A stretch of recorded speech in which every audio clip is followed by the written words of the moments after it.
말씀입니다.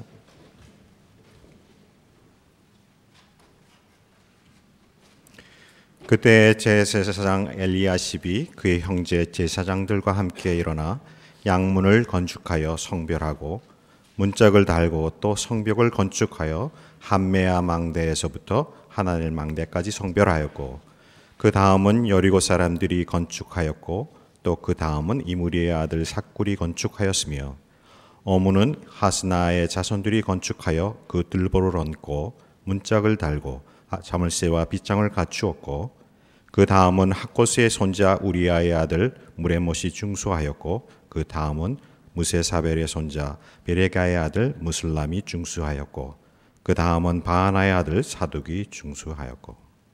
아멘.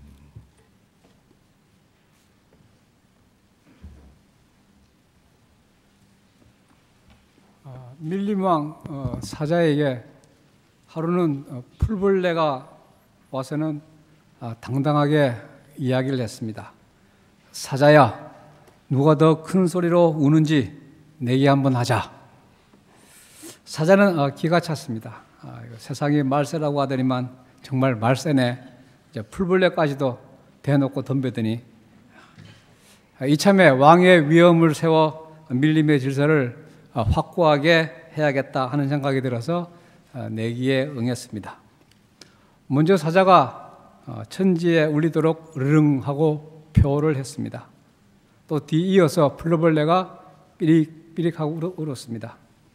산을 하나 넘어 다람쥐에게 사자 소리 들었느냐고 물어보았더니 들었다고 대답을 하였습니다. 그러면 풀벌레 소리는 들었느냐고 물었더니 그것도 들었다고 대답을 하였습니다.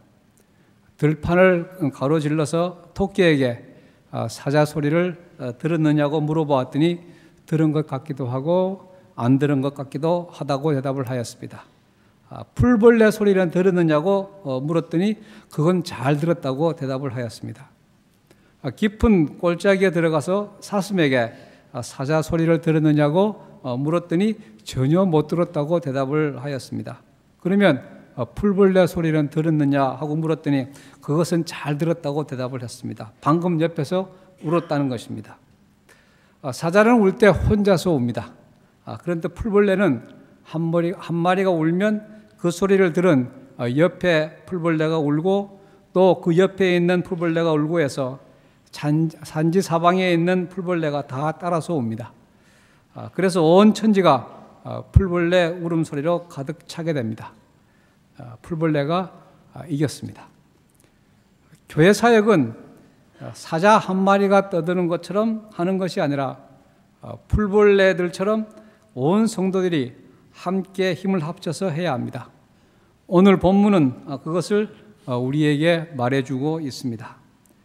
페르시아 왕 고레스가 포로 귀환 허가 칙령을 공포하자 70년 동안 포로 생활을 하던 이스라엘 백성들이 돌아와서 성벽을 재건하였는데 느헤미야 3장은 그 사역에 참여한 이름들이 나열되어 있습니다. 시간 관계상 오늘 일부분만 읽었지만 많은 이름들이 거기에 나옵니다. 그런데 그 이름들은 그 다음은이라는 말로 연결이 되어 있습니다. 한글 말로는 이 단어의 뜻이 분명하게 드러나지 않지만 영어 성경에는 잘 드러납니다. Next to him 혹은 next to them. 이 말은 그 사람 다음은 혹은 그들 다음은 이런 뜻입니다. 한 사람이 성을 얼마만큼 쌓아 놓으면 그 다음 사람이 이어서 얼마를 쌓고 또 그 다음 사람이 얼마를 쌓고 해서 4km가 되는 예루살렘 성벽을 다 재건한 것입니다. 동력을 했다는 것입니다. 교회 사역은 서로 힘을 합쳐서 동력하여 이루는 것입니다. 누가 혼자서 하겠다고 하면 안 됩니다. 아무리 뛰어난 사람이라고 할지라도 내가 혼자서 다 하겠다고 해도 할 수도 없을 뿐만 아니라 그러면 안 되는 것입니다. 교회의 사역은 내가 하는 것이 아니라 우리가 하는 것입니다.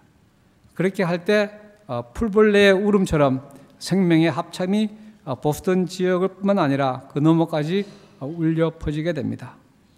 그러면 교회 사역은 왜 모두가 함께 해야 합니까? 그 답이 에베소서에 잘 나타나 있습니다. 에베소서는 교회를 가장 잘 설명한 성경입니다. 그래서 에베소서의 별칭이 교회론입니다. 거기 4장에 이렇게 말씀을 하십니다. 그가 어떤 사람은 사도로, 어떤 사람은 선지자로, 어떤 사람은 복음 전하는 자로, 어떤 사람은 목사와 교사로 삼으셨으니 이는 성도를 온전하게 하여 봉사 일을 하게 하며 그리스도의 몸을 세우려 하심이라. 우리가 다 하나님의 아들을 믿는 것과 아는 일에 하나가 되어 온전한 사람을 이루어 그리스도의 장성한 분량이 충만한 데까지 이르리니 이는 우리가 이제부터 어린아이가 되지 아니하여 사람의 속임수와 간사한 유혹에 빠져 온갖 교훈의 풍조에 밀려 요동하지 않게 하려 함이라. 오직 사랑 안에서 참된 것을 하여 범사에 그에게까지 자랄지라. 그는 머리니 곧 그리스도라. 한글 성경은 원문의 의미를 덜 전달하고 있습니다. 가장 원문에 가까운 그런 의미를 전달하는 성경이 NIV 영어 성경입니다. 그 성경을 보면 교회의 사역이 있는 이유를 잘 드러내고 있습니다. 그 부분만 풀어서 이야기를 하면 이런 뜻입니다. 성도들을 말씀으로 무장시켜 사역하게 하는 것은 주의 몸된 교회를 강성케 하기 위함이다. 주의 몸을 강성케 한다는 것은 하나님의 아들을 믿는 것과 아는 일에 모두가 하나같이 온전함을 이루어 새 사람으로서 예수 그리스도처럼 되는 것이다. 교회 사역은 하나님을 위해 우리가 희생하는 것이 아니라는 말씀입니다. 교회 사역은 우리 자신을 위한 것입니다. 교회 사역은 우리 각자가 예수님을 닮아가고 믿음 공동체가 그리스도의 몸으로 건강하게 자라나게 하는 방도라 하는 말씀입니다. 그래서 사역에 참여하지 않으면 자신이 예수님을 닮아가지 못하고 믿음 공동체가 정상적으로 자라나지 못하게 됩니다. 우리 각자는 주의 몸의 지체들입니다. 그런데 한 지체가 제대로 성장하지 못하고 제대로 기능을 하지 못하면 몸 전체는 장애인이 되는 것입니다. 눈이 정상적으로 자라나지 못하면 시각 장애인이 되는 것과 마찬가지입니다. 교회 일에 참여하는 것은 나 자신을 위해 믿음 공동체 전체를 위해 그만큼 중요한 것입니다. 그러면 모두가 함께 교회 사역에 참여하려면 어떤 마음과 자세를 가져야 하겠습니까? 첫 번째는 서로 존중하는 것입니다. 본문에 나오는 사람들의 직업을 보면 천차만별입니다. 1절에는 대제사장이 나옵니다. 종교적으로 최고 지도자입니다. 8절에는 금장석이라는 직업이 나오는데 요즘식으로 하면 금세공업자입니다. 향품 장사도 나옵니다. 12절에는 예루살렘 절반을 다스리는 사람이라는 말이 나오는데 요즘으로 치면 아마 시장쯤 될 것입니다. 31절에는 상인도 나옵니다. 각양각색입니다.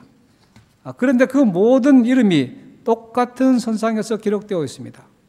모두들 같은 반열로 취급하고 있다는 것입니다. 대제사장 같은 최고의 사람과 장사하는 사람이 차별 없이 평등하게 기록되어 있습니다. 더욱이 예루살렘 반을 다스리는 사람의 이름이 금세공업자나 향품 장사를 하는 사람보다 더 뒤에 기록이 되어 있습니다. 세상주의로 순위를 매기지 않는다는 것입니다. 왜 그렇습니까? 모두가 고귀한 하나님의 백성이기 때문입니다.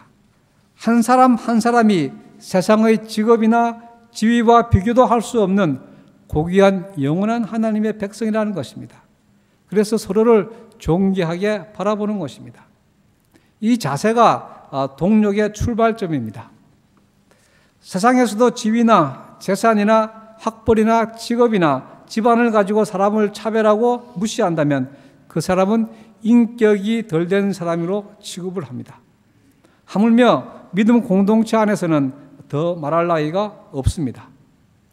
교회 안에서 세상적인 조건을 가지고 사람을 구별한다면 그 사람은 믿음의 기본이 안 되어 있는 사람이라고 할 수밖에 없습니다.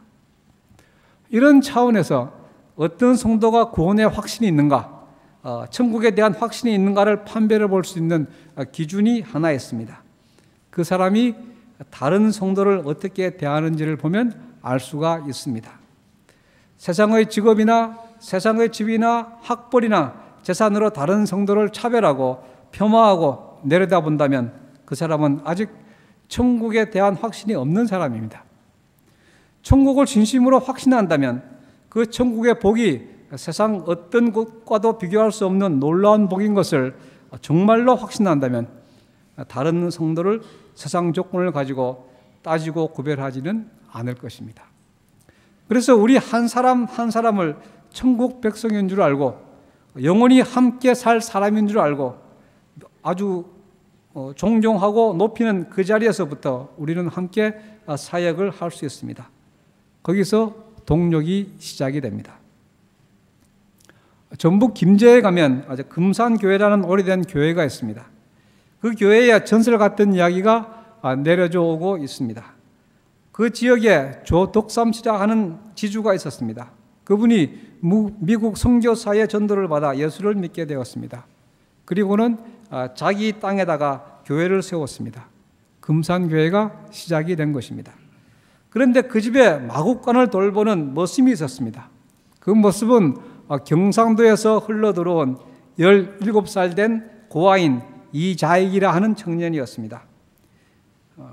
그 청년도 주인을 따라 교회를 나가서 신앙생활을 하게 되었습니다.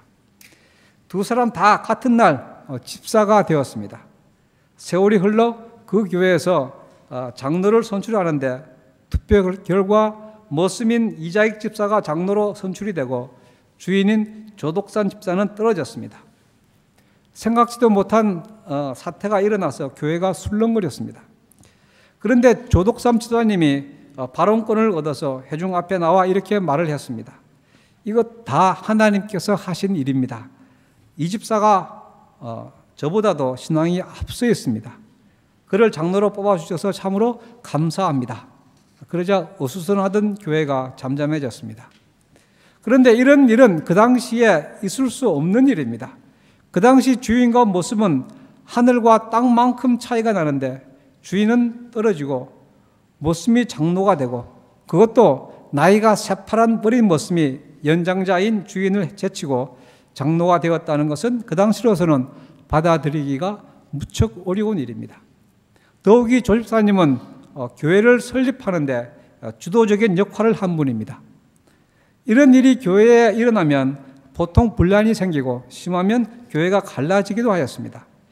그런데 조덕삼 집사님은 그것을 깨끗하게 받아들였습니다. 주인과 머슴의 차이는 세상에서나 통하는 것이지 하나님의 공동체 안에서는 그런 것이 어디 있느냐 하는 성경적 가치관을 조덕삼 집사님은 그대로 받아들인 것입니다. 이런 조 집사님의 신앙이 생활 속에서도 확인이 되었습니다. 이자익 장로님이 그 후에 신학교를 가게 되었습니다. 그런데 조덕삼 장로님이 학비와 생활비, 여비 등 일체의 부담을 하였습니다. 그리고 신학 공부를 마치고 목사가 된 이자익 목사님을 조 장로님은 금산교회의 담임 목사님으로 초빙을 하였습니다. 그리고는 깍듯하게 섬겼습니다. 세월이 흘러서 조 장로님이 임종을 맡게 되었는데 유언 중에 이런 말을 하였습니다. 너희들은 내 뒤를 이어 목사님을 잘 섬기고 교회를 지켜야 된다. 얼마나 귀한 분입니까? 이자익 목사님은 한국 교회의 큰 어른이 되셨는데 그 밑거름 역할을 한 것이 조 장로님이었습니다. 2005년 4월에 대전신학대학교에서 설립자인 이자익 목사 기념관 헌당식을 하였습니다. 그 자리에 조 장로님의 손자이신 조세영 전직 국회의원이 참석을 하여 축사를 하였습니다. 또 인사말은 이자익 목사님의 손자인 이규환 카이스트 교수님이 하였습니다. 이 교수는 인사말 끝에 강당을 가득 메운 사람들에게 이렇게 말을 했습니다. 우리 할아버지께서 주인을 잘 만나셨습니다. 주인을 잘 만나지 못했다면 이런 할아버지는 존재하지 않았을 것이고 오늘 우리도 이렇게 존재하지 않았을 것입니다. 그러면서 조세영 의원에게 머슴이 주인에게 하듯 깍듯하게 인사를 하였다고 합니다. 교회는 세상이 흉내낼 수 없는 새로운 공동체입니다.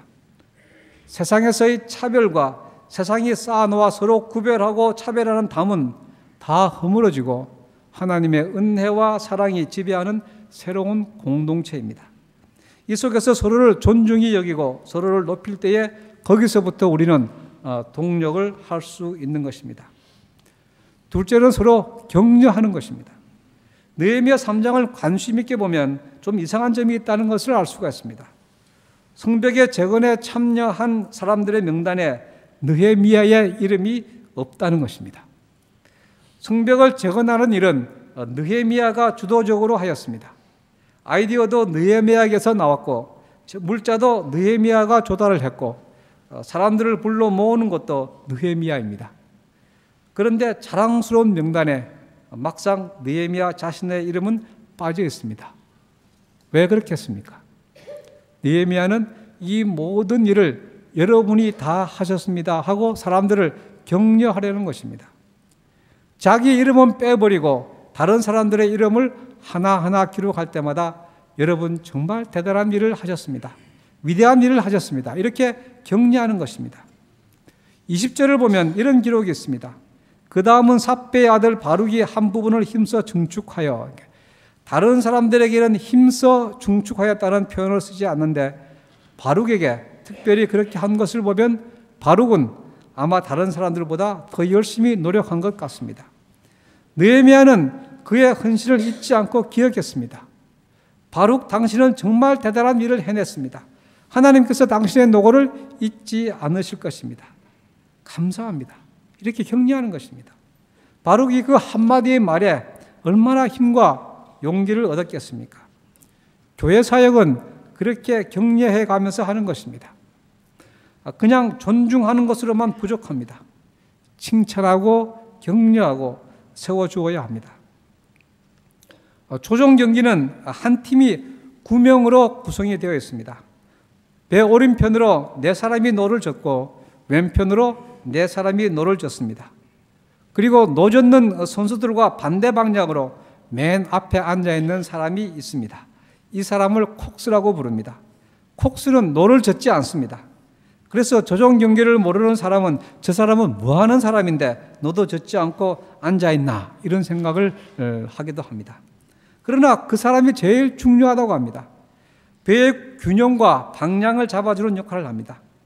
배가 균형을 잃고 방향을 잃어버리면 끝장이 나는 것입니다. 콕스가 하는 또 다른 중요한 역할이 있는데 노젓는 선수들을 격려하는 것입니다. 선수들의 힘을 돋우고 희망을 불러넣는 것입니다.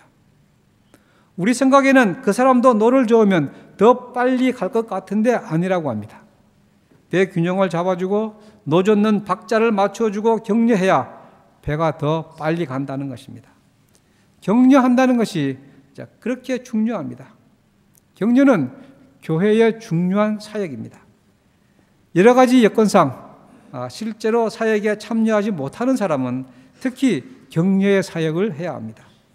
따뜻한 말 한마디, 따뜻한 커피 한 잔, 따뜻한 식사 한 끼, 이런 것이 격려의 사역입니다. 이런 격려의 사역이 없다면 교회 사역은 지속될 수가 없습니다. 특별히 열심히 하였으나 생각보다 결과가 적을 때, 또 실수가 일어났을 때, 힘들어할 때 더욱 격려를 해야 합니다. 세 번째는 관심을 가지는 것입니다. 성벽에는 여러 문들이 있는데 그 중에 양문이 있습니다. 양문은 제사에 쓸 양을 데리고 들어오는 문입니다. 이 문에 대해서 제일 관심 있는 사람이 누구겠습니까? 제사를 드리는 제사장들입니다. 그래서 제사장들이 그 부분을 맡아서 건축을 하였습니다. 성벽의 북쪽 마지막 부분은 10m 이상 높은 낭떠러지 위에 세워졌습니다.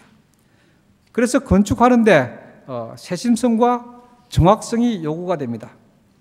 지형을 자세히 살펴야 하고 기초를 잘 다져야 하고 오차 없이 돌을 쌓아야 견고한 성벽을 세울 수가 있습니다. 그런 것에 관심 있는 사람이 누구겠습니까? 정밀한 일을 하는 사람일 것입니다. 그래서 금 생호업자가 그 부분을 맡아서 건축하였습니다. 이렇게 각자가 관심이 있는 부분을 맡아서 성벽을 완성하게 된 것입니다. 자기가 관심을 가지는 일, 자기가 잘 할 수 있는 일, 자기가 해야 하는 일을 나누어서 한 것입니다. 그럴 때 어느 한 사람이라도 필요하지 않는 사람이 없습니다. 내가 하지 못하는 일, 내가 관심을 가지지 못하는 일을 해주는 그 사람이 너무나 중요합니다. 그 사람이 없으면 사실 내 사역이 온전해질 수가 없고 내 존재가 온전해질 수가 없습니다. 그래서 에베소서 2장에서 이렇게 말씀하십니다. 너희는 사도들과 선지자들의 터 위에 세우심을 입은 자라. 그리스도 예수께서 친히 모퉁이 돌이 되셨느니라. 그의 안에서 건물마다 서로 연결하여 주 안에서 성전이 되어가고 너희도 성령 안에서 하나님이 거하실 초소가 되기 위하여 그리스도 예수 안에서 함께 지어져 가느니라. 우리는 서로 유기적으로 연결이 되어 있다는 말씀입니다. 유기적으로 연결이 되어 있다는 것은 서로 주고받는 것이 있다는 것입니다. 그래서 어느 한 사람이 빠져버리면 연결된 모두가 뭔가 결핍이 있게 됩니다. 사역도 마찬가지고 존재도 마찬가지입니다. 그래서 성경은 우리 전체를 그리스도의 몸으로 우리 각자를 그 몸의 지체들이라고 말씀하십니다. 이것을 우리는 사역을 통하여서 알게 되는 것입니다. 아프리카에서 가장 널리 쓰이는 언어들 중에 하나가 반투어입니다. 반투어의 인사말이 우분투라고 합니다. 이 말의 뜻은 너가 있기에 내가 있다라는 것입니다. 우리가 미개하게 생각하는 아프리카 사람은 인사말조차도 아주 심오한 철학을 담아내고 있습니다. 이런 인사말은 어느 나라에도 없다고 합니다. 당신이 있기에 내가 있습니다. 우분투. 그들을 만날 때마다 그렇게 인사를 합니다. 우리가 각자의 관심에 따라서 함께 동력을 해 나간다는 그 정신을 한마디로 말하면 우분투입니다. 당신이 있기에 우리 공동체가 있습니다. 당신이 있기에 교회 사역이 이루어져 갑니다. 당신이 있기에 내가 있습니다. 그것입니다. 한 사람 한 사람이 자기가 있는 자리에서 최선을 다할 때 그 모든 것이 오케스트라처럼 조화를 이루어서 하나님의 일이 이루어져 가고 공동체가 성장하고 내가 영적으로 성장하는 것입니다. 그때 느끼는 것은 우분투입니다. 당신이 있기에 내가 있습니다. 나 혼자로서는 도저히 이룰 수 없는 일들이 당신이 있기에 가능해진 것입니다. 그래서 공동체 의식을 분명히 하는 것, 그것이 중요합니다. 느헤미야가 성벽을 다 완성하고 나서 무엇이 제일 기뻤겠습니까? 다 허물어졌던 성벽을 그렇게 세워놓은 것도 기뻤을 것입니다. 그러나 더 기쁘고 감사한 것은 이스라엘 백성들의 공동체성을 회복한 것입니다. 그 전까지는 모두가 각자였습니다. 바벨론 포로에서 돌아오기는 했지만 다 파괴된 고향 땅에서 정착을 하려고 각자 도생을 하였습니다. 그래서 마음이 하나가 되지 못했습니다. 다른 사람들을 돌아보지 못했습니다. 같은 정체성을 가지고 있는 공동체로 존재하기가 어려웠습니다. 그런데 성벽을 재건하는 사역을 통해서 하나로 뭉쳐지게 되었습니다. 당신이 있기에 내가 있다는 공동체성을 회복하게 된 것입니다. 그래서 이제 어떤 일이라도 두렵지 않습니다. 모두가 하나가 되어서 얼마든지 돌파해 나갈 수 있기 때문입니다. 말씀을 맺겠습니다. 어떤 교회가 좋은 교회입니까? 아름다운 이야기가 많은 교회가 좋은 교회입니다. 하나님과 아름다운 이야기가 많은 교회입니다. 성도들 간에도 아름다운 이야기가 많은 교회입니다. 함께 웃고 함께 울고 함께 몸부림치며 만들어낸 아름다운 이야기가 많은 교회가 좋은 교회입니다. 그 이야기들이 어떻게 만들어집니까? 사역을 할 때 만들어지는 것입니다. 그래서 교회 사역은 모두가 함께 하는 것입니다. 우리 모두가 믿음 공동체 안에서 서로를 하나님의 자녀로 소중히 여겨 존중이 대하고 서로 위로하고 격려하면서 주어진 일을 함께 해 나가는 것을 하나님은 원하십니다. 그로 인하여 우리의 신앙이 더 깊어지고 인격과 성품이 더 훌륭해지고 믿음 공동체의 정체성이 더욱 분명해지기 때문입니다. 그렇게 되면 하나님의 평강을 더 많이 누리게 될 것이고 교회는 더욱 아름답게 성장하게 될 것입니다. 그래서 개인적으로든 공동체적으로든 어떤 문제를 만나든 어떤 형편에 처하게 되든 견디고 넉넉히 극복하여 하나님의 승리를 맛보게 될 것입니다. 어떤 상황 속에서도 하나님의 기쁨과 만족으로 살 수 있을 것입니다. 보스턴 한인교회가 아름다운 이야기로 차고 넘쳐서 또 한 몸으로서 주 안에서 더욱 강성해 나가도록 남성교회가 중심이 되시기를 진심으로 소원합니다. 기도하겠습니다. 하나님 아버지, 주의 몸된 교회를 섬기게 하시니 감사를 드립니다. 우리에게 주어진 교회, 이 교회에 맡기신 사역들을 서로 존중히 여기며 격려하며 관심을 가지고 모두가 함께하기를 소원합니다. 우리 모두가 그리스도의 몸이며 우리 각자가 그 몸의 지체들이라 하는 공동체성을 함께 사역함으로 말미암아 더욱 공공히 하도록 노력하겠습니다. 그로 인하여 우리 각자가 신앙적으로, 인격적으로, 성품적으로 더욱 성숙해서 우리 믿음 공동체가 하나님께서 원하시는 교회로 성장하기를 소망합니다. 성숙해 가는 믿음이 이 세상의 삶의 원동력이 되어 어떤 경우에도 어떤 환경에도 하나님의 평강을 풍성히 누리게 할 줄 믿습니다. 우리에게 맡겨진 자리, 맡겨진 시간, 맡겨진 일들에 충성하게 하시고 열심을 내게 하옵소서. 그리하여 주 안에서 하신 모든 약속들이 하나하나 이루어지게 하셔서 우리 각자에게 그리고 믿음 공동체에게 생명의 합창이 울려 퍼지고 하나님의 기쁨과 만족과 복이 넘치며 감사와 찬송이 끊이지 않게 하옵소서. 예수님 이름으로 기도합나이다. 아멘.